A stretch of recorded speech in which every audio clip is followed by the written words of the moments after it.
Hello and welcome back again. Here I am in my greenhouse, and a couple of people were asking about the wiring for this thing, so I've uncovered one side and we will go down and have a look. There's the lever, just connected down here. I have the row of sticky pistons, and this is how I've done it. So wire, repeater, all the way along. I think you can get about 15 in a row before you need to take a break. Behind this, or I should say behind this, is water, and this is what the water's on top of. So when the pistons go down, the water floods through.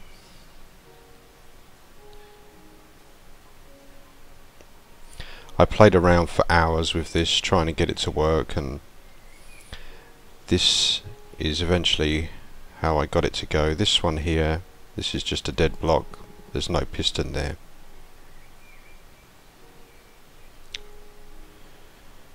Okay.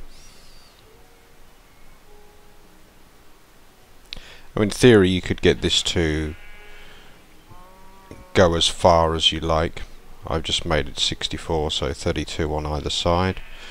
Looks like we've got another bumper crop ready for harvest, so pistons go down, pistons come up eventually.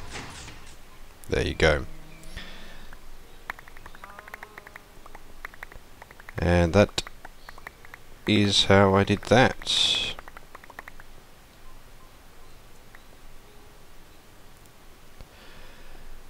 These Redstone blocks are where basically the wiring ends, and then it loops again for another. It can go 15. I've made it 11 and 10 because I just wanted to keep it at 32 basically.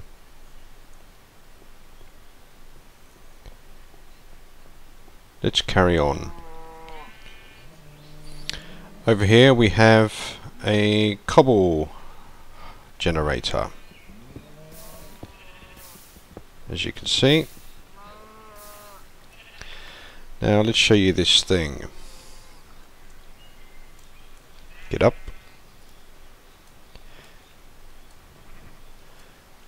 I have the lava there, the water there, quite simple. I first saw the design for this on a Skylands video on McHoygan's channel.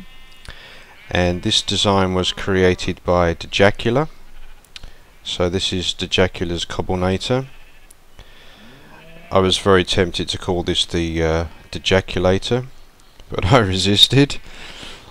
And why do I need all of this cobble, you may ask yourself? Well, I will show you.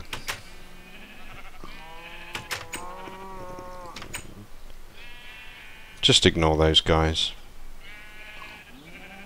Okay, so here I am in my XP harvester. It's just a small setup that I had around the zombie spawner that's up there. The roof's open, so there's nothing spawning. It's broad daylight out there. Now, it wasn't very efficient.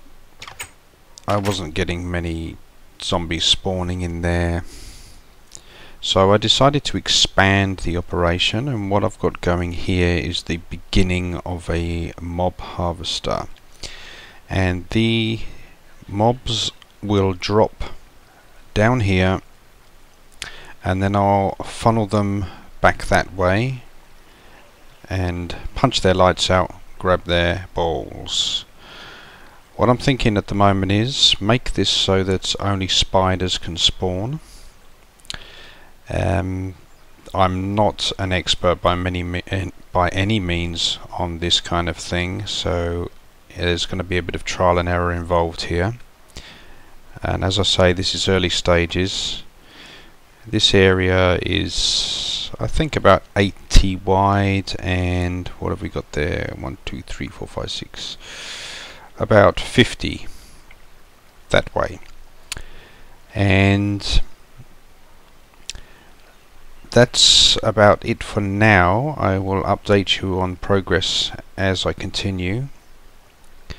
I'm using a hell of a lot of signs, so I set up a little tree farm here just for now, and then I'll remove it. And when this is all done, I'm going to bury the whole thing back under sand again, because I don't really want to change the look of the area. I like things to look how they should look, natural.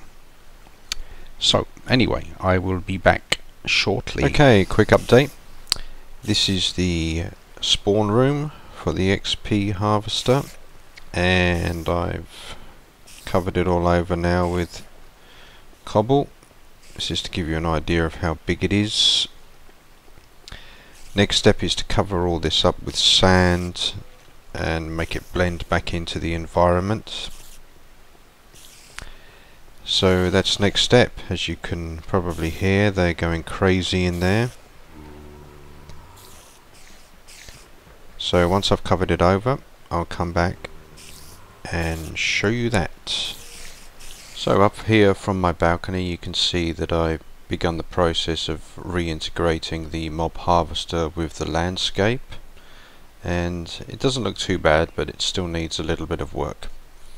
So let's go take a look inside, and I'll show you what's going on down there. Okay, here we are.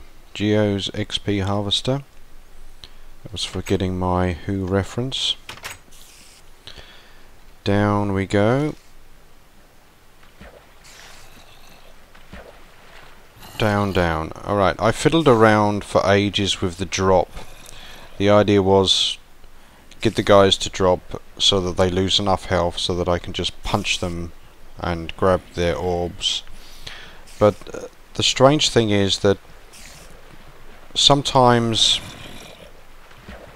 they die, and sometimes I still need to hit them 2 or 3 times with the diamond sword, so I'm not really sure what's going on there. As for spiders only, well, that just failed completely, and I'm getting all sorts of mobs here. But it is working, so that's the main thing. I'm having problems with spiders actually, because they won't travel up this channel. They get stuck here and they block the whole thing up. Anyway, so here we are. And let's give these guys a whack. As you can see, I still need to whack them a few times with the sword, but the spawn rate is pretty good. I think I get about 1,000 mobs an hour, something like that. I haven't calculated it precisely, but that's just from a little while standing here and counting.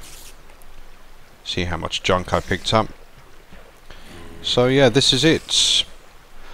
And this ended up coming straight down into the stronghold, which was kind of nice. And if we go through here,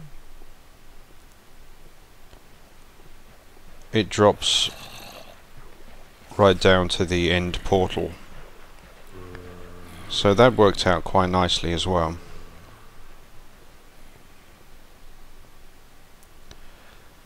To do something about that though.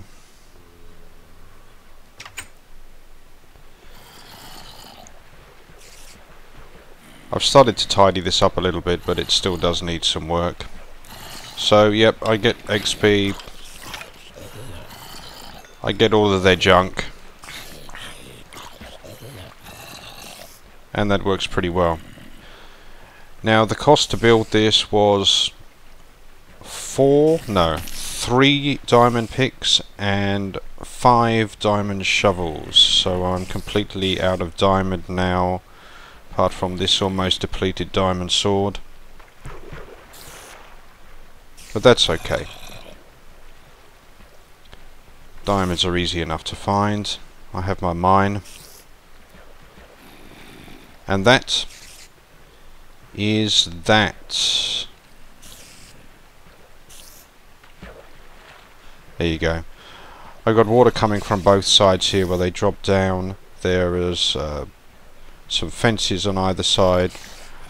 They get pushed into the middle channel here, which is one block lower, the glass tube, and shunted down the hallway there. See, their spider just died on impact. Sometimes they die, sometimes they take no damage whatsoever. I'm not really sure how that works, but that's how it is.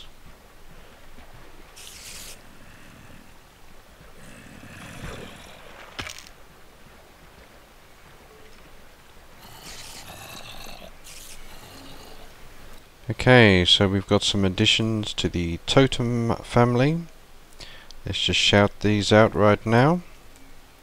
Over here, Cheeseburger Bob 222, Wardkov, Mecha Benjamin, Glenka Handling, Cambias, McCoygan, Devon Seep, Amb 1964, and Eno H6. Thank you very much, guys, and if I got your names wrong, I apologize. Okay, now back to the house. Okay, there's a red moon arising and my palms are starting to get hairy, so I'm going to call this one good for now. Next up, I'm looking over there and I'm thinking I need a tree farm, because these ones I planted by the river are just really for aesthetic purposes. Again, like the mob trap, I'd like to keep it all looking the same as it does now and have the tree farm hidden away, tucked down there underneath. As always, thanks for watching, and your comments, feedback, suggestions, greatly appreciated. And that'll be it. Thank you, and see you next time.